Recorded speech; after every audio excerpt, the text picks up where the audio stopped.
Welcome to the Profitable Painter Podcast. The mission of this podcast is simple: to help you navigate the financial and tax aspects of starting, running, and scaling a professional painting business. From the brushes and ladders to the spreadsheets and balance sheets, we've got you covered. But before we dive in, a quick word of caution. While we strive to provide accurate and up-to-date financial and tax information, nothing you hear on this podcast should be considered as financial advice specifically for you or your business. We're here to share general knowledge and experiences, not to replace the tailored advice you get from a professional financial advisor or tax consultant. We strongly recommend you seeking individualized advice before making any significant financial decisions. This is Daniel, the founder of Bookkeeping for Painters. And this is Richard, tax director with Bookkeeping for Painters. And this episode's a little special because Daniel and I are actually together. We're here in Chattanooga, Tennessee for the APPC conference. Looking forward to it.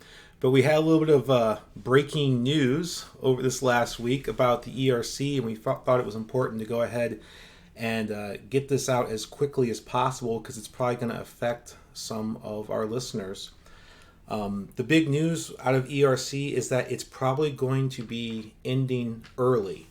The bill in Congress has not yet been signed as of today, but there is a strong indication that ERC is going to come to an end on January 31st, 2024. So if you have not applied for ERC, your deadline to do so is probably going to be passed by the time you listen to this. Yeah, and I think a lot of folks might have, if you're not familiar with it already, you've probably seen it in some way, especially if you're a business owner, which you probably are if you're listening to this, getting solicited to apply for the employee retention credit. And we actually did a prior podcast on this to cover what it is and how you might apply. A lot of folks have been going after this credit, and a lot of times they don't actually qualify. And so we want to make sure that, if you have applied or you're thinking about applying, that you actually know what the requirements are. And then two, if you applied and you actually realized retrospectively, I actually probably didn't actually qualify for this, there's actually a voluntary repayment program that the IRS has as well, that you can actually get amnesty basically for giving back the money, at least a portion of the money, and not having to worry about getting caught in an audit. Yeah, it's a really pretty good program. Unfortunately, there is a time frame on it, and we're going to definitely talk about that more. So if you've ever thought, well, should I have gotten as much ERC as I did? Should I have gotten it at all? We're just going to kind of cover the basics as to how you can know for sure. And then, like as Daniel mentioned, what you can do if you think that you need to pay some of that back. I just want to say, the marketing on this has been absolutely aggressive. It is one of the most aggressive marketing campaigns I have seen. I mean, Daniel and I are accountants, and we are getting letters in the mail. I have gotten text messages on my phone from ERC firms saying that I qualify for $26,000 per employee. I'm like, I don't even have employees. I don't really even have a business. So the IRS understands that this has just blown up, and that there are certain less than reputable firms out there trying to take advantage of this government money and giving misinformation. So this is really about trying to clear things up and helping folks who want to do the right thing, who may have gotten caught up in something that really isn't their fault. So to start with, I thought we'd hit 5 kind of misunderstandings about ERC and try and clear the air a little bit. So the first one I have is, not every business qualifies for ERC. Regardless of what you've gotten in the mail or heard on your voicemail, there are criteria for whether you can get this money. The easiest criteria, the most straightforward one, is a 50% reduction in your gross revenue during 2020, or a 20% reduction in your gross revenue for 2021. Now, to kind of clarify, it's not the entire year of 2020 or 2021, but it's done on a per quarter basis.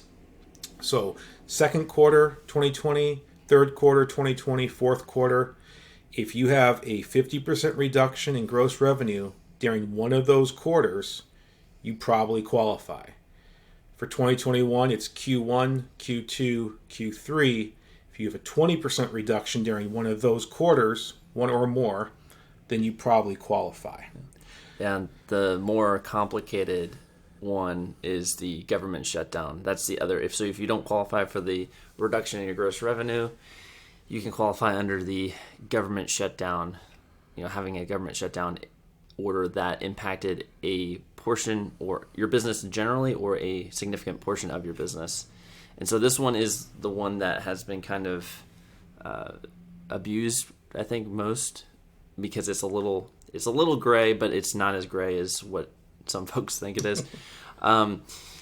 So basically, you need a government order in your hand from your state or municipality that shows that your business was impacted, shut down during a period in 2020, 2021 due to COVID. So you need to actually have a government order in hand.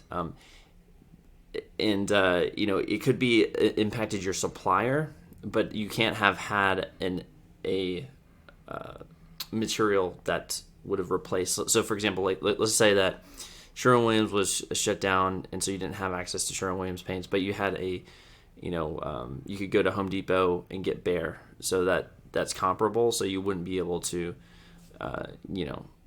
get the ERC because of that, because you had a replacement, that was comparable.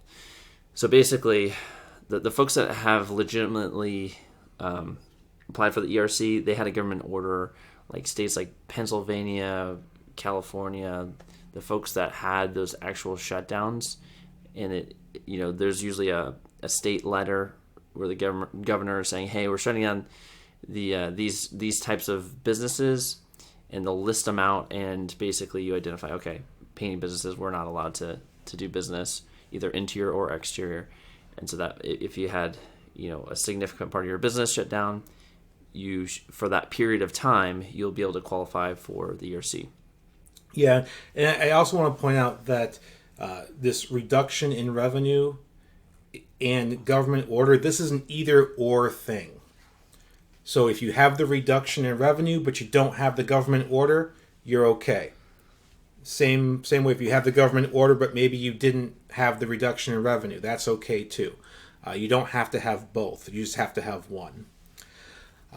The second kind of misunderstanding is, you probably can't claim the full $26,000 per employee. And we have seen some firms do this where they say you've got X amount of employees, multiply that by 26,000. That's the kind of money you're going to get. And it doesn't quite work that way. This is where those affected periods come into play. There's 6 quarters that may have qualified for ERC that we talked about. The last 3 quarters of 2020 and the first 3 of 2021. Each quarter has to be affected. And the amount that you can get per employee is based on the quarter. So 2020, it is 50% of the first $10,000 you paid your employee. So if you pay him $10,000, you can get $5,000 ERC if you have an affected period. In 2021, that number jumps to 70% of the first $10,000. So now you're looking at $7,000 per employee.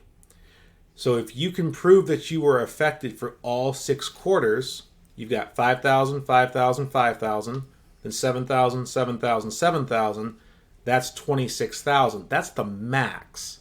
But you have to show that you qualified for each period, and you have to have paid that employee at least $10,000 or more during those affected quarters to get that max. The third point is that not every COVID impact qualifies a business. And we kind of touched on that earlier.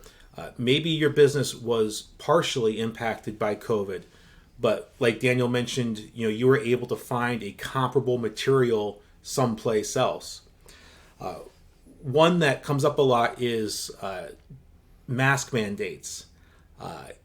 Yes, masks are annoying, no doubt, and it is hard to paint wearing a mask. However, having to wear a mask is not considered to be a restriction on your business. So if you could do your work while wearing a mask, they're going to say that that does not qualify you for ERC. Another one that may not apply so much for painting business owners, but if you could do work virtually, maybe you had some office staff or some sales staff, and they were able to use Zoom to do their work from home, that would not be an impact on your business.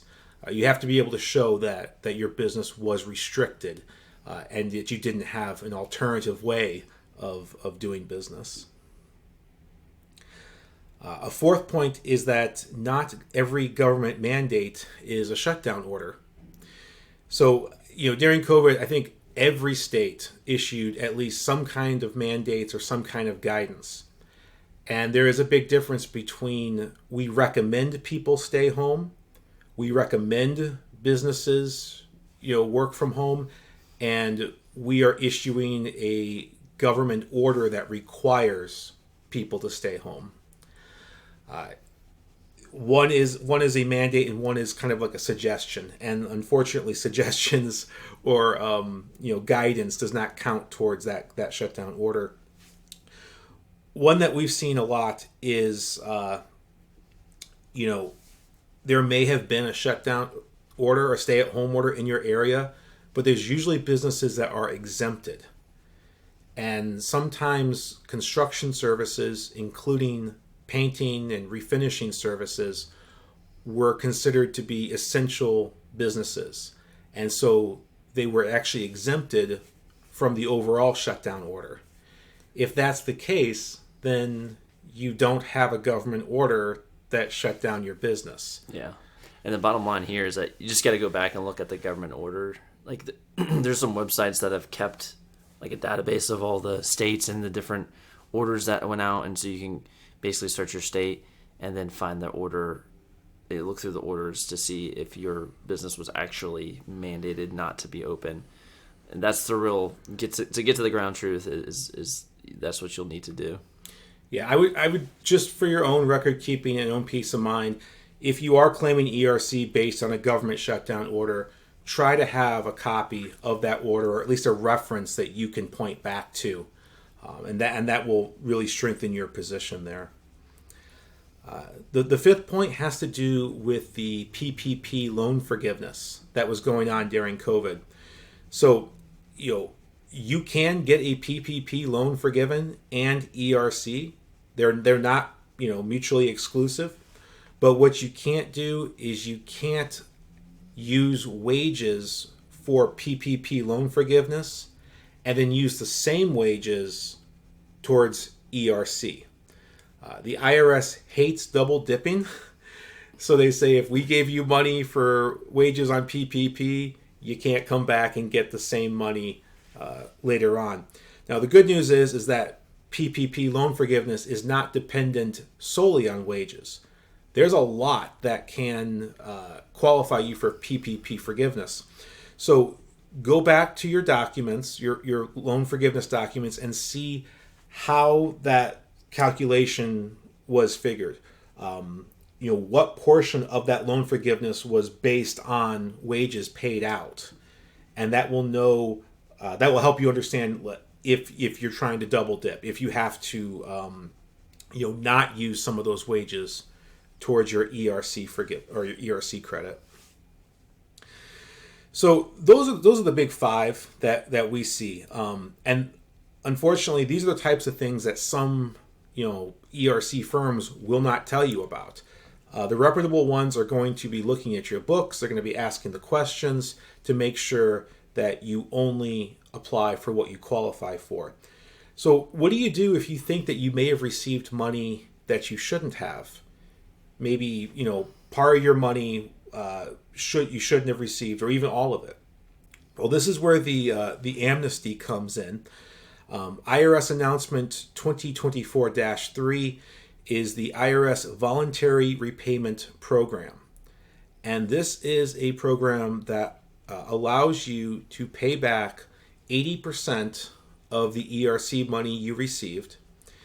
If you received interest from the IRS on that money, you don't have to pay that back either. So you're able to keep 20% of the money plus the interest. And if you voluntarily sign up for it and agree to pay back the 80%, the IRS will not pursue any kind of penalties, interest. They will not audit you. It's kind of I don't know if get out of jail free card is the right way to put it, but it's a pretty good program. And it is based on the idea that the IRS understands just how aggressive and how less than honest some of these firms have been, and they're trying to give honest people a way out of this mess. Now there is a couple caveats. You do need to sign up for the program, and you need to provide the names and addresses of any firms that may have helped you apply for ERC. Now, this doesn't mean that the IRS is going to be pounding at their door necessarily, but if they see a pattern of some really egregious claims coming from the same place, it will help the IRS know where to direct their efforts to try and figure out who's abusing the system. There is a deadline for this. The deadline is March 22nd, 2024. So that's not a lot of time. If you feel like you want to take advantage of this, my recommendation is jump on it as quickly as possible, because after March 22nd, 2024, this program will not be available.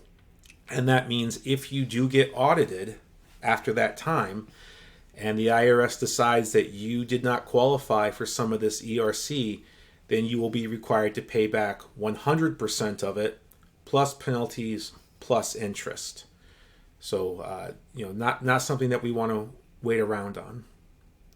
Yeah, so if you're not sure, definitely look into it. If you got a bunch of money from the ERC and you don't feel confident in your position, definitely look into it or have someone else look into it for you to make sure that you're good to go, because you do have that period of basically amnesty until March 22nd, 2024. So if folks don't are like realize that they don't know, they shouldn't have taken the ERC, do they just Google IRS Voluntary Repayment Program for ERC? That's a great question. I would say talk to your tax professional. Google's a great initial resource, right? And then there's always talk to your tax professional. It's not, from my understanding, it's not a complicated process. It's basically signing a letter of intent that says, we will pay back the money, and we will provide those names and addresses in exchange for the IRS not pursuing any action towards us. Check out irs.gov, talk to your tax professional. And one more thing I wanted to mention is, a lot of times this money was received and spent.